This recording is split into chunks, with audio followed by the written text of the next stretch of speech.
On revient maintenant sur cet attentat de Manchester en Grande-Bretagne qui a fait 22 morts, une cinquantaine de blessés.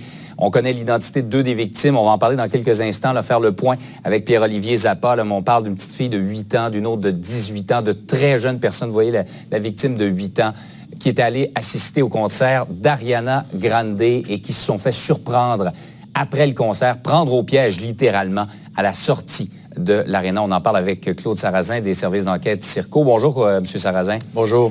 Ça reste un endroit... Ils ont frappé, parce qu'on le voyait bien tout à l'heure, la salle de spectacle, dans le foyer de la salle de spectacle, donc un endroit où la sécurité est un petit peu plus molle, un petit peu moins serrée.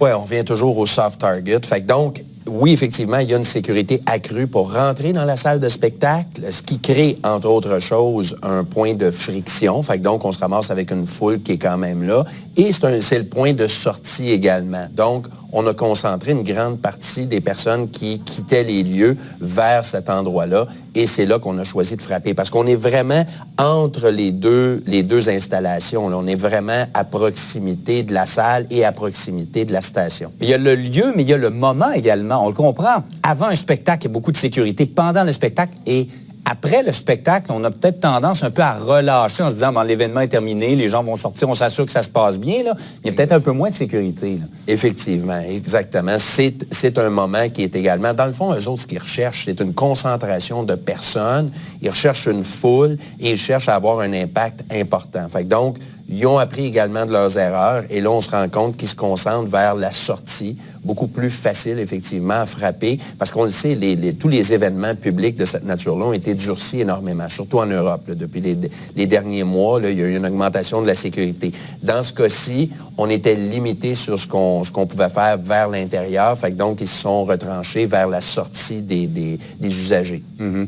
Parlons des explosifs maintenant. On le sait, on a parlé toujours d'un homme qui avait déclenché sa veste, sauf que dans sa revendication, l'État islamique parle de quelqu'un qui a posé des engins explosifs à cet endroit-là. Qu'est-ce qu'on connaît du type d'explosifs qui ont été utilisés? Écoutez, on n'a pas suffisamment d'images pour vraiment pouvoir se prononcer. De façon générale, l'État islamique utilise beaucoup le PETM, qui est un explosif qui peut être fait de façon artisanale, mais qui est complexe quand même à réussir. Et dans plusieurs cas, c'est ce qu'on s'était rendu compte, notamment aux attentats du Bataclan, où l'explosif avait fusé plutôt qu'explosé. Fait que donc, c'est pas évident à réaliser.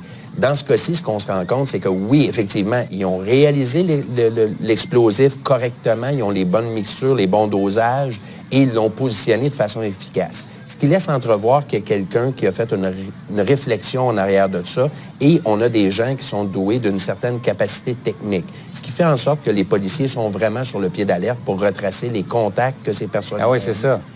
Toutes les relations. C'est davantage que juste un déséquilibré tout seul qui a fait ça. Là. Il y a une organisation derrière ça. C'est clair. Quand on parle d'explosifs de cette nature-là, généralement, il y a un petit peu plus de recherche. Là. On n'est pas au premier niveau de simplicité. Et également, c'est que généralement, on va préparer ces mixtures-là dans une certaine quantité.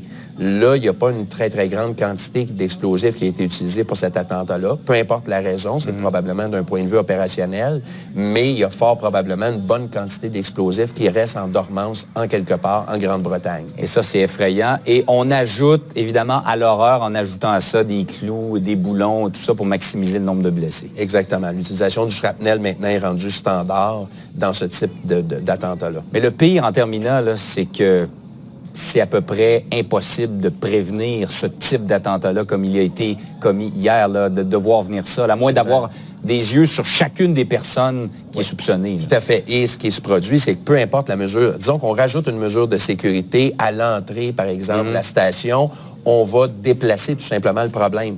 Donc, on recule le problème. Et on le sait, dans ces événements-là, souvent, les gens utilisent les transports en commun. À ce moment-là, tout ce qu'on a besoin, c'est d'avoir quelqu'un qui monte à bord du transport en commun. Fait que donc, il y a énormément de discussions à ce niveau-là au point de vue de la sécurité, mais il y a peu de choses de façon concrète qu'on peut faire. Claude Sarrazin, merci beaucoup d'être venu nous voir. Ça fait plaisir. Au revoir.